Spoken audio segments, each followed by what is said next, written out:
Hi guys, this is Dr. Barbara Schwark from Clear Intentions International, and today I'm going to talk about emotional hijacking. Before I go any further, I would love it if you subscribe to my channel, if you shared it, if you like the videos, if you comment. Please, I would love to hear from you. So, emotional hijacking, what is it? It's this famous word that was coined by the guru of emotional intelligence, Daniel Goleman. And it's all about experiencing an emotion very intensely, immediately, and being overwhelmed by the emotion, and so that your behavior is impacted and perhaps even out of order. You can't continue to do what you were doing. So let me give you an example. Let's say you are in the checkout line and in front of you is somebody who's really annoying, and you immediately get triggered and get upset and want to say something to the person, and perhaps you even do. And depending how strong you are getting hijacked, you may actually say something that you wouldn't say otherwise. It's also when you're driving down the road and you or perhaps somebody else is experiencing road rage. Road rage is all about emotional hijacking. Another example would be you have been working all day and you're so tired and you're getting home and all you can think about is sleeping, or maybe watching TV or having a glass of wine, and then your wife or your husband asks you to put the kids to bed, and you are screaming inside, and perhaps you're saying something, or you're having a look on your face that shows how displeased you are with that request. Hijacking is always related to a negative emotion that we're experiencing. So upset, grief, anger. Usually it's anger and upset. And anything that has to do with aggression, but it could also go in the losing control or the feeling sad and overwhelmed direction.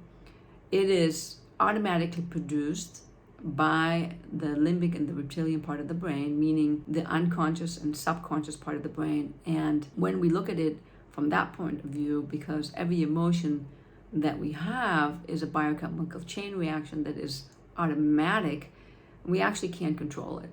So it's like something happens, I'm having a reaction, and I need to deal with it afterwards and see if I can get a hold of myself as quickly as possible.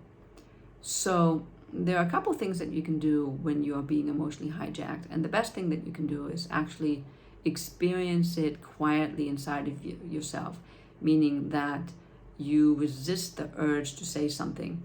And if you want to scream, if you want to tell somebody off, if you want to be angry, if you want to cry, that you actually watch yourself and observe yourself while part of you wants to do that and you actually don't do that, and you figure out a way to get a break, and so that you can deal with your emotions later. That is the best way to deal with emotional hijacking. If you could put a buffer between what you just experienced and what you want to do and how you want to act out. Now, there are a couple other things that you can do in order to deal with emotional hijacking, and that is, if it's appropriate, to actually acknowledge that you are being emotional hijacked. Sometimes you are with friends, or you're in a situation where you can say, oh my God, I just got emotional hijacked and I am experiencing something really upsetting. Give me a moment to collect myself, and then I will come back and continue.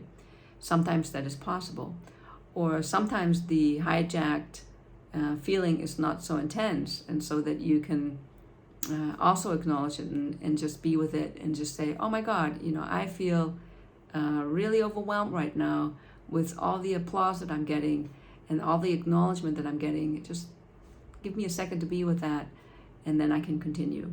So those are situations where you can acknowledge it and you can be with it, and perhaps you still need some time to address it later. But sometimes you can't, and when you can, the best way is to really experience it and just see if you could put the emotions or whatever you're experiencing that moment into a Tupperware box and put it on a shelf and say to yourself, hey, I'm getting back to it later, and then I can deal with it.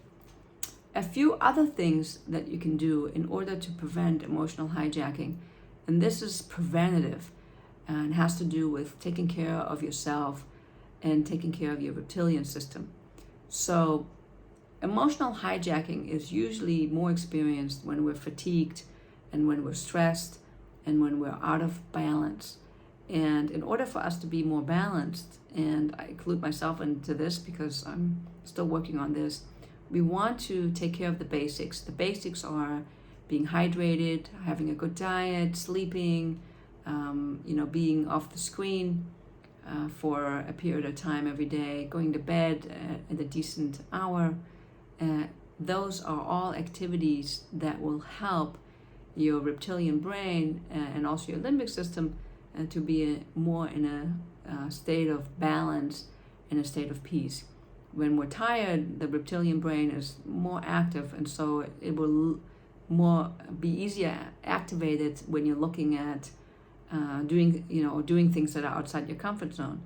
And oftentimes we get hijacked when we're doing things that are outside our comfort zone because we haven't experienced them before. So the fight, flight, or freeze will kick in, and hijacking oftentimes looks like that we're fighting, but the hijacking can also be a reaction where we're freezing or where we're playing dead.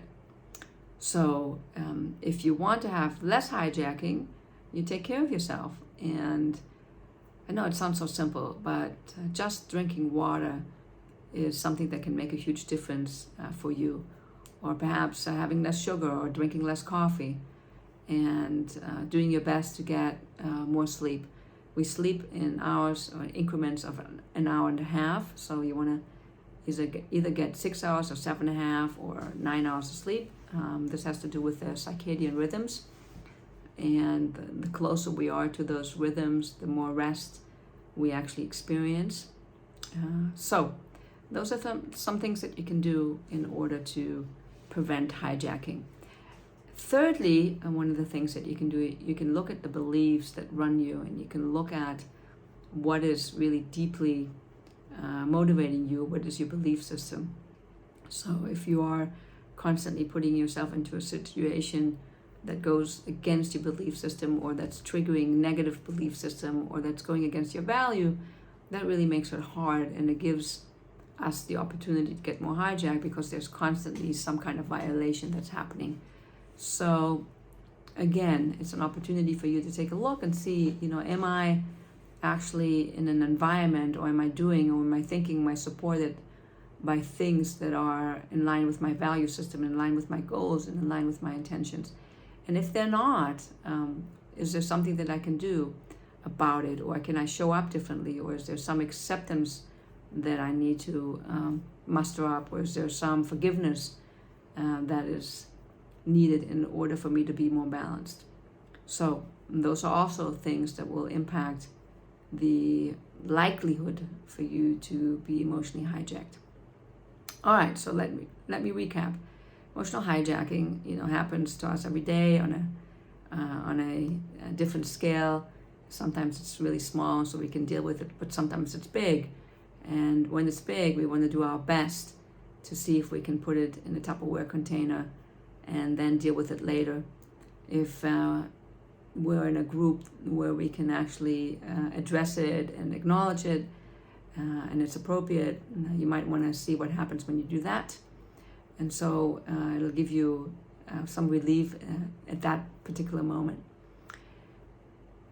Other things that you can do is to take care of yourself, like sleeping and having a good diet and exercising and drinking more water. It prevents your reptilian system from being so active. And last but not least, look at your beliefs. Look to see what environment you're in.